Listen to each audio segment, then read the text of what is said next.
یا ایھا الذین آمنوا اطیعوا اللہ و اطیعوا الرسول، اے ایمان والو اللہ کی اطاعت کرو اور اس کے رسول کی۔ اب جو بندہ اللہ کی اطاعت کرے اور اس کے رسول کی اطاعت نہ کرے، اللہ اپنی اطاعت بھی رد کر دیتا ہے۔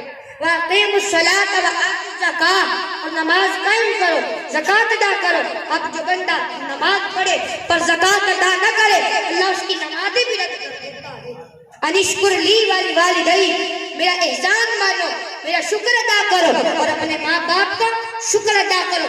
اب جو بندہ اللہ کا شکر ادا کرے لیکن ماں باپ کا شکر ادا نہ کرے، اللہ اپنا شکر بھی رد کر دیتا ہے۔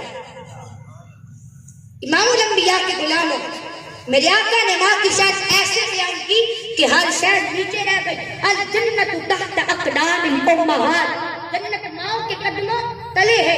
تحت کا کیا مطلب ہے کہ جنت رب کی ماں کے قدموں تلے ہے۔ جنت ہے کہاں؟ آج قسم کی جنتیں ہیں۔ پہلی جنت عند سدرۃ المنتہیٰ، انتہا جنت المأویٰ، ساتوں آسمانوں سے اوپر جبریل کا ٹھکانہ ہے نا سدرہ، اس کے سامنے پہلی جنت۔ پہلی جنت اتنی اونچی ہے مگر جنت ماں کے قدموں تلے ہے۔ کیا مطلب؟ جہاں پر جنت کی بلندیاں ختم ہوتی ہے وہاں سے ماں کے طلبے شروع ہوتے ہیں۔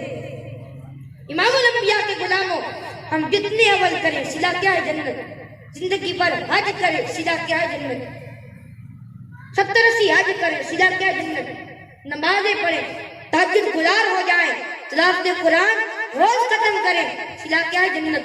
اور تیری ہر نیکی کا صلہ جنت ہے، اور وہ اٹھا کر مصطفیٰ نے ماں کی قدموں تلے رکھ دی ہے۔ معلوم نہیں لوگوں کو ماں کا کیا مقام ہے، باپ کا کیا مقام ہے۔ ماں کے قدموں میں جو جنت ہے تو باپ کے قدموں میں کیا ہے؟ ایک جملے میں بات سمجھا رہا ہوں، ایک جملے میں، عورت اگر ماں ہے تو مرد کی جنت عورت کے قدموں میں، اور عورت اگر بیوی ہے تو عورت کی جنت خاوند کے قدموں میں۔ اسے سمجھیے، امام الانبیاء نے فرمایا ماں کی خدمت کرو۔ اس کا دوسرا مفہوم یہ ہے کہ اولاد کی جنت ماں باپ کی ماں کے قبضے میں ہے، اس کے قدموں تلے ہے، اس کے قبضے میں ہے۔ ماں اگر چاہے تو اچھی تربیت کر کے جنتی بنا دے، اور اگر نہ چاہے تو جہنمی ہو جائے۔ اور اس کا دوسرا معنی یہ ہے کہ ماں کی خدمت کرنے سے اولاد کو جنت ملتی ہے۔ یہ واضح مفہوم ہے کہ ماں کی خدمت کرنے سے اولاد کو جنت ملتی ہے۔ اب باپ کی عظمت سنیے، کون بندہ ہے جس کی دل کی طلب نہ ہو کہ مجھے پتہ چل جائے میرا خدا مجھ سے راضی ہے کہ ناراض۔ امام الانبیاء نے تکڑی دے دی، ترازو دے دیا، حضور نے فرمایا تکڑی پہ تول، تجھے پتہ چل جائے گا تیرا خدا تجھ سے راضی ہے کہ ناراض۔ آقا وہ کیسے؟ فرمایا جدھر ربی فی رضی الوالد سخت ربی فی سخت الوالد، فرمایا گھر جا کر دیکھ، اگر تیرا باپ تجھ سے راضی ہے تو خدا بھی راضی ہے، اگر باپ ناراض ہے تو خدا بھی ناراض ہے۔ باپ کی رضا میں خدا کی رضا ہے۔ امام الانبیاء کے غلاموں، عورت اور مرد، خاوند اور بیوی، ماں اور باپ، ماں کی خدمت کرو تو جنت ملتی ہے، باپ کی خدمت کرو تو خدا ملتا ہے، اس کی رضا نصیب ہوتی ہے۔ اب سوچئے جنت بڑی ہے، رب کی رضا بڑی ہے۔ حضرت شیخ ابو اسحاق بڑے بڑے محدث ہیں، ان کے شاگرد جب صبح درس حدیث کے لیے بیٹھے تو ایک شاگرد قریب آیا اور کہنے لگا حضرت میں تو رات ایک خواب دیکھا ہے اور آپ کے بارے میں دیکھا ہے۔ فرمایا کیا دیکھا ہے؟ حضرت میں نے دیکھا ہے کہ آپ کی داڑھی میں ہیرے اور موتی لگے ہوئے ہیں اور نور اچھل رہا ہے۔ حضرت اس کی تعبیر کیا ہو سکتی ہے؟ ایک اور شاگرد قریب آیا اور کہنے لگا حضرت جی میں نے بھی یہی خواب دیکھی ہے، اللہ کی عزت کی قسم میں نے بھی یہی خواب دیکھی ہے کہ آپ کی داڑھی میں ہیرے اور موتی لگے ہیں اور نور نکل رہا ہے۔ حضرت اس کی تعبیر کیا ہو سکتی ہے؟ آپ رو پڑے اور فرمایا اس کی تعبیر ہو چکی ہے۔ حضرت وہ کیسے؟ فرمایا رات میں اپنی ماں کے پاؤں دبا رہا تھا اور میری داڑھی بار بار ماں کے قدموں سے لگ رہی تھی، جو داڑھی ماں کے قدموں سے لگے اسے ہیرے اور موتی نظر آئے تو کیا نظر آئے، نور نہ نکلے تو کیا نکلے۔ امام الانبیاء کے غلاموں، جتنے بھی بڑے لوگ ہیں انہوں نے ماں باپ کی خدمت سے یہ مقام پایا ہے۔ کون بندہ ہے جس کی طلب نہ ہو کہ میں کعبہ شریف دیکھوں؟ کون بندہ ہے جس کی طلب نہ ہو کہ میں جنت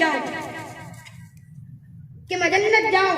ماں باپ زندہ ہیں، امام الانبیاء کے غلاموں، ماں باپ زندہ ہیں، ماں باپ کی عظمت محبتیں معلوم ہو جائے لوگوں کو، لوگوں پھر کعبہ بھی تمہارے گھر میں ہے، جنت بھی تمہارے گھر میں ہے، ان کی قدر کرو، کیونکہ ان جیسا بے لوث محبت کرنے والا کوئی نہیں، ان جیسا بے لوث محبت کرنے والا نہیں۔ ماں باپ کی محبت ہے جو انتہائی بے لوث نہ کرتی ہے۔ اس کا ایک سبب ہے کہ ماں باپ کی محبت اولاد کی فطرت میں نہیں ہے، اولاد کی محبت ماں باپ کی فطرت میں ہے، لیکن ماں باپ کی محبت اولاد کی فطرت میں نہیں ہے۔ صوفیہ کرام نے بڑا قریب نقطہ بیان کیا کہ کیوں آدم علیہ السلام سے بشریت کی ابتدا ہوئی، ان کی اولاد تو ہے تھی مگر ماں باپ نہیں۔ ہم جتنی بھی محبت کریں، اولاد جتنی محبت کرے، محبت اس پیمانے پہ نہیں جا سکتی جتنی محبت ماں باپ اولاد سے کرتے ہیں۔ یاد مشکار شریف کی حدیث ہے، میرے نبی نے فرمایا من زار قبر ابویہ او اہلہ با فی کل جمعۃ غفر لہ ما کتب برا۔ اولاد میں جو بچہ ہر جمعے کو جا کر ماں باپ کی قبر کی زیارت کرے، دونوں فوج میں ان کی یا پھر کوئی ایک فوج ہے ان کی، جا کی قبر کی زیارت کر لے، کیا ملتا ہے یہ بعد میں بتاتا ہوں۔ بعض لوگ کہتے ہیں کہ قبروں پر جانے کی جو اجازت دی گئی ہے اور جا کر آخرت دیا جاتی ہے اور جا کر کچھ پڑھا جاتا ہے، لیکن حدیث میں تو اس کا ذکر ہی نہیں ہے۔ حدیث میں مطلق زیارت قبر کی فضیلت بیان ہوئی ہے کہ من زار قبر ابویہ، اولاد میں جو بچہ اور جمعے کو جا کر ماں باپ کی قبر کی زیارت کر لے، صرف حسینی کی زیارت کر لے، امام الانبیاء نے فرمایا ایک وقت آتا ہے وہ جاتا رہتا ہے، جاتا رہتا ہے، اللہ اسے اپنے ولیوں میں شامل فرما دیتا ہے۔ امام الانبیاء کے غلاموں ہاں باب عمل میں جیسے بھی ہو ان کی قبر کی زیارت کرنا اللہ تعالیٰ انہیں اپنے پیاروں میں شامل فرما دیتا ہے۔ اب ایمان سے بتانا اگر ماں باپ کی قبر کی زیارت کر لینے والے ولی بنتے ہیں تو پھر مدینہ جا کے گنبد خضرا دیکھنے والے کیا بنیں گے، جہاں 70,000 فرشتے صبح آتے ہیں، 70,000 شام کو آتے ہیں، فرشتے درود پڑھنے آتے ہیں۔ بعض لوگ کہتے ہیں جی نبی علیہ السلام کی قبر میں کچھ نہیں ہے، ان کی روح جنت میں ہے۔ میں کہتا ہوں تو زیادہ دیکھتے ہیں، فرشتے زیادہ دیکھتے ہیں۔ 70,000 صبح آتے ہیں، 70,000 شام کو آتے ہیں، اگر قبر میں کچھ نہیں ہے تو پھر فرشتوں کو کیا پڑی ہے؟ آسمان کی بلندیاں چھوڑ کر پھر فرشتے مدینے کیوں آتے ہیں؟ فرشتے کہتے ہیں ظالم سوچ، ہمیں معلوم ہے، ہمیں خبر ہے کہ یہ ارض مقدس یہ طیبہ کی زمین ہے، جنت بھی یہی، مالک جنت بھی یہی ہے۔ ماں باپ کی قبر کی زیارت کرنے والے ولی بنتے ہیں تو مدینہ جا کے گنبد خضرا تکنے والے کیا بنیں گے؟ حضور کی نسبتوں کا حیا کرو۔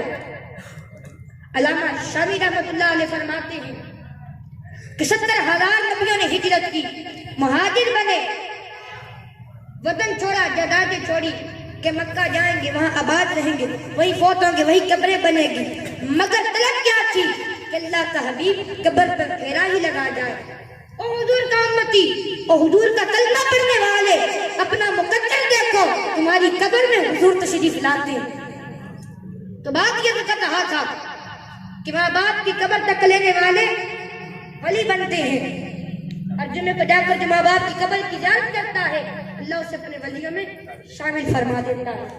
میرے آقا کی بارگاہ میں ایک صحابی حاضر ہوئے، عرض کیا تھا میں نے منت مانی تھی کہ میرا فلاں کام پورا ہو جائے گا تو میں جنت کی اوپر والی چوکھٹ اور نیچے والی چوکھٹ کو بوسہ دوں گا۔ یا رسول اللہ میرا فلاں کام پورا ہو گیا ہے، اب میں اپنی منت کیسے پوری کروں؟ میرے آقا نے فرمایا ماں باپ کی پیشانی چوم لے، ماں کی قدم چوم لے، اللہ تیری منت پوری فرما دے گا۔ صحابہ نے عرض کی یا رسول اللہ اگر اس کے والدین وفات پا گئے ہوتے تو یہ اپنی منت کیسے پوری کرتا؟ میرے آقا نے فرمایا باپ کی قبر پیشانی والی طرف سے چوم لیتا، ماں کی قدموں والی طرف سے چوم دیتا، پھر بھی اللہ تعالیٰ اس کی منت پوری فرما دیتا۔ میں نے کتابوں میں یہاں تک پڑھا ہے کہ صحابہ نے عرض کی یا رسول اللہ اگر قبروں کا بھی پتہ نہ چلتا تو یہ اپنی منت کیسے پوری کرتا؟ میرے آقا نے فرمایا تو لکیریں لگا لو، تو خط لگا لو، ایک تصور کرو ماں کی قبر ہے، ایک تصور کرو باپ کی قبر ہے، ماں کی قدموں والی طرف سے چوم لیتا، باپ کی پیشانی والی طرف سے چوم لیتا، پھر بھی اللہ تعالیٰ اس کی منت پوری فرما دیتا۔ میرے آقا کی بارگاہ میں ایک جوان حاضر ہوا، عرض کیا آقا میں نے پچھلی ساری زندگی اپنے ماں باپ کی خدمت میں گزاری ہے، اب اگلی ساری زندگی رسول اللہ آپ کے قدموں میں گزارنا چاہتا ہوں۔